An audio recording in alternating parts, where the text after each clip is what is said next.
this country, you gotta make the money first. Then when you get the money, you get the power. Then when you get the power, then you get the moves. That's why you gotta make your own moves.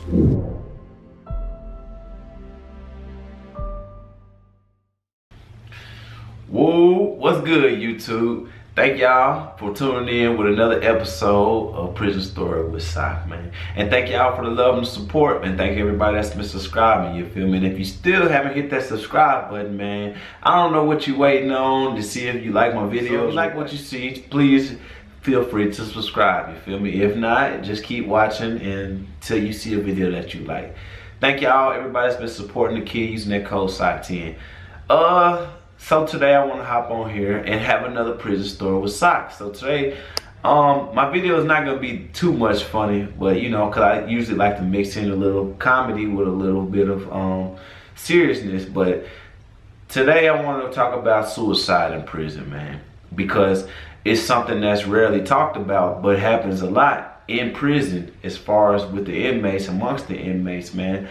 You never know when somebody is going through something that is just too much to deal with in life, man, and the wrong conversation or the wrong words could cause somebody to give up on life, give up on themselves, give up on everything, and just say, you know what, I'm better off ending my life than to deal with this for the rest of my life. And that happens a lot in prison, because just imagine somebody that gets a fucked up letter, meaning somebody that died in their family, that girl done left them, their wife want a divorce, something happened to their child, maybe, you know, going to the hospital, and it's just the simple fact of not being able to go support them or go attend to see about what's going on with, you know, the loved ones that you care about. You got to remember, you're in prison, you locked away in a cage. So if you ever get a letter or a situation to where something had happened, basically you hearing about it through phone or through letter, man, and there's nothing you can do about it. All I can do is hear about it and hope for the best, and maybe contact your people later on, find out what's going on. But believe it or not, man, suicide is very real in prison. So I want to hop on here and tell y'all my personal experience about a guy seeing, you know, kill himself in prison. I didn't actually see him kill himself, but I was back there when he killed himself. It's hard to actually see somebody kill themselves, but you know he killed himself. So with that said, here's my story. All right, baby. So you know, maybe 3 years into my sentence, I get in a little trouble. And when you get in a little trouble and you fucking up, they send you to SEG. This is how SEG is ran. So SEG, you don't move nowhere. The inmates are pretty much SSIs. They come through, they help the guards feed you. They feed you breakfast, lunch, and dinner. It's called chow time. All three of them. Usually the people that's back here is people with disciplinary problems, or somebody that's in protective custody, or somebody that's either going through something, meaning that something dramatic happened in their life and they feel like too much is going on to where they're gonna either spaz out. Spaz out mean fucking just go crazy and try to fight everybody, meaning somebody done died and they just can't deal with it, they want to take it out on somebody. Or something else could have happened, you know, maybe my mother or something, or a child then passed away and they just can't stop crying, hysterical, you know, shit like that. They usually don't leave you in population when you're going through shit like that. They usually put you in a single cell till you get through whatever the fuck you is going through, you know. It ain't no put you in the cell, cater to you, bring your tissues, a phone, and are you okay? None of that, no. They put you in the cell to leave your ass by yourself until you get over whatever the fuck you gonna get over. That's just prison life for you, man. Prison teaches you to be a man. So, back to my story. They go to the end of the run, when they got the trays and the food, they yell, chow time! And then shit, you basically get up, out your cell, out your bunk or whatever you're doing, stand by the door with your cup in your hand and you wait on your tray to come through the bean slide. You know what a bean slide is? That little slot they open with a key, stick a tray in, you grab your tray and they close it back. That way they keep it like that because it's for their safety. You know, a lot of guys back there is for trouble, protective custody, or whatever the fuck they done did. So that's why they do it feed you through a beans tray or a bean slot, you know, so they don't have to actually physically open the door, because if they physically open the door, they never know what to expect from you, and you might wild out and try to grab them, take them hostage, shit like that. That's the area we in, like for the bad inmates slash protective custody slash whoever the fuck you going through some shit, you know. So like I said, so I'm back here. I've been back here like 3 days now, and it's this guy at the end of the run. Don't know the guy, you know, but he used to fucking complain. All you can hear is at nighttime, all you can do is hear him crying and you know, it's sad, man. And you hear that on a regular in prison, man. You know, at nighttime, that's when emotions come out, emotions show. You know, people start thinking about the world, thinking about the families they left out there, thinking about the crime that they did if it was messed up, thinking about, you know, people actually have remorse, man, after the fact, which is fucked up. Some people have remorse during the fact. You know, some people do shit and at the time, you know, they didn't have no remorse or didn't feel like, you know, it was a big, but over time there are some normal people in life, you know, that end up feeling pain. So I don't know what particularly happened with this guy, but I just know I used to hear him balling up, crying for the last this is like my 3rd day back there, and he's crying every night, just you know, hearing this motherfucker cry all night. You be like, man, what's wrong with him, man? You got people that's assholes too. This just is prison for you, man. Shut the fuck up, shut up. You know, they yelling out they cell, you know, shut up, you bitch, shit like that. You know, you know, just stop crying. They tell them stop crying, you be a fucking man, shit like that. That's the prison environment for you. So like I said, the first couple of nights he used to cry. You know, you hear him, I need help, I can't take it no more. You know, he used to say shit like, just, you could tell he was in genuine pain, man. I can't take this no more, I can't deal with this no more. I used to tell the guards, you know, I need help, this and that. And most of the time the guards, they hear shit like that all the time. When you're sick, you know, I think I can't deal with life, I think I'm about to kill myself. And when you say, anytime you say I'm about to kill myself in SEG or in prison period, the guards are supposed to take precaution off the muscle. They're supposed to take precaution right then and there. They're supposed to radio it in, get you help, get somebody down here to talk to you, what's going on, the whole nine. But because it happens so much in prison, that guys, you know, oh man, I'm gonna kill myself, I can't take this. They do that shit just to get fucking out they cell, or just to get, you know, some extra attention, because you back here in this cell all day and there's nothing to do. So most guys, they just do it just to do it, you know, just to fucking make the guards work hard. So now they done created an environment where whenever you do say you about to kill yourself, the guards don't even pay attention to that shit. So another thing, when you back here in SEG, the guards are supposed to walk every 30 minutes. They're supposed to walk that run, and they're supposed to look through each window every 30 minutes, make sure everybody's alive, make sure everybody's breathing, because like I said, at the same time, there's nothing you can do to get out this cell. So if there's a fire started in that cell, you dead. You hang yourself, you pretty much dead. I mean, shit, they can try to get to the door in time, but protocol is they can't open that door unless it's an immediate danger. And there's a guard right there with them, so they always wait till another guard comes for their safety, you feel me?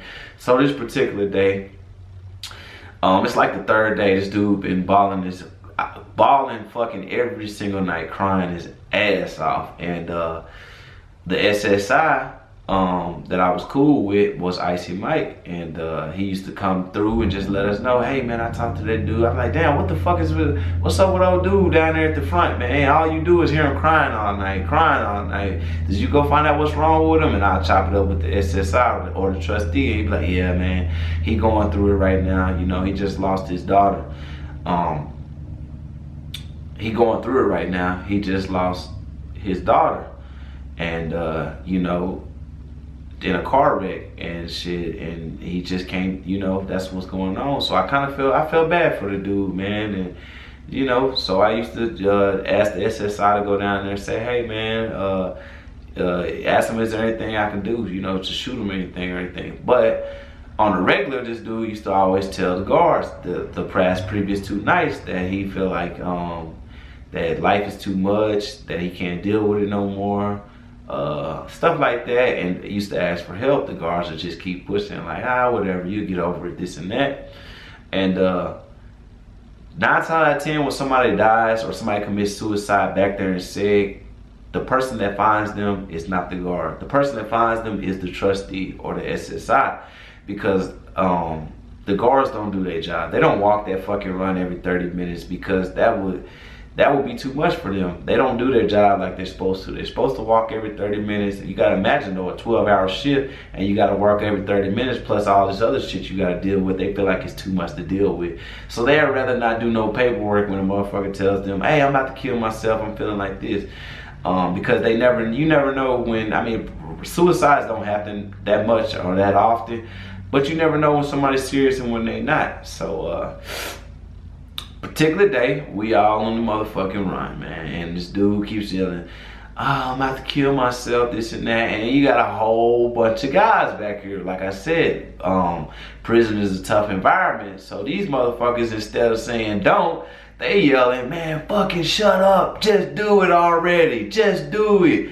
Fucking shut up and do it. You know, that type of shit. Just on some, hey, that's the environment prison is, though. Instead of them listening and what he going through, they rather him shut the fuck up so they can get some peace, man. And hey, that's what prison is about. So early one morning, you know, this motherfucker gets on the run at like 8:30 in the morning. I can't take it. I can't take it no more. I can't take it, this and that. And it's early in the morning. As you hear, all you hear is motherfuckers, shut up. Shut the fuck up. And the SSI, he's walking through, you know, he just regular cleaning.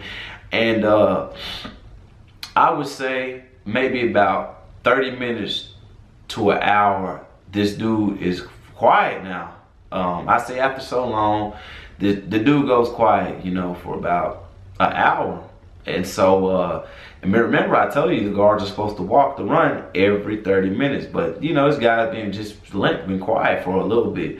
And I would say 45 minutes later, you hear, help, help, guard, guard, guard. All you hear is the SSI yelling. So 30, 40 minutes later, all you hear is the SSI yelling, man, guard, help, help, he needs help, help, help.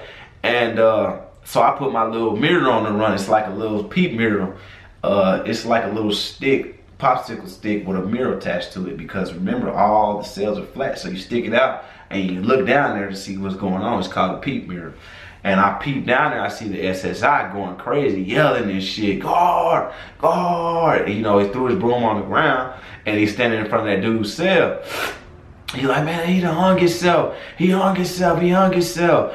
And now everybody that was telling this dude to be quiet, shut the fuck up, they like, damn, for real? So everybody all now like, damn, what the fuck going on? And the SSI is still yelling, man, he's dead, he's dead, he's dead. That's all you hear. And so the guards take their time, you know, when they finally get up there, boom, they get in front of the man's cell, they roll the door. I'm peeping, all I can do is see when they bring him out. And I would say it took about 15 minutes because the nurses and all that come to, and they come up there with a stretcher. Anytime there's any kind of medical or anything like that going. So about 15 minutes later, you see about 15 guards in front of this dude's cell. They already went in there, but you can't see what's going on because I'm looking out. But I say 10 to 15 minutes later, they bring him out and his whole body is limp. And they're carrying him and they put him on that stretcher on 3-row. And so there's an investigation done.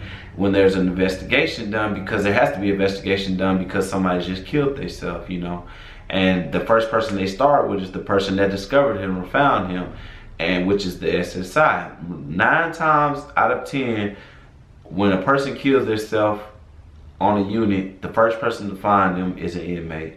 Because the guards, they fucking just, you know, hey man, they so used to routine that people not dying, like killing themselves. That is just a normal job, so they don't fucking check on them like every 30 minutes like they're supposed to. But suicide is very real in prison, man. I just wanted to shed a little light on that and let people know, man. if you have a loved one in prison that's going through something, that somebody just died, and you know, I understand it's a big burden out here in the world too, and it's hard to communicate, but it's that extra help, that extra love, that extra, you know, word of wisdom will help prevent a person feeling, you know, helpless, or feeling like my life is in shambles. I need to end it. You feel me? And those guards never get in trouble. So long story short, man, I just wanted to say, you know, tell a prison story about somebody I seen fucking kill themselves. So this dude, when they put him on a stretcher,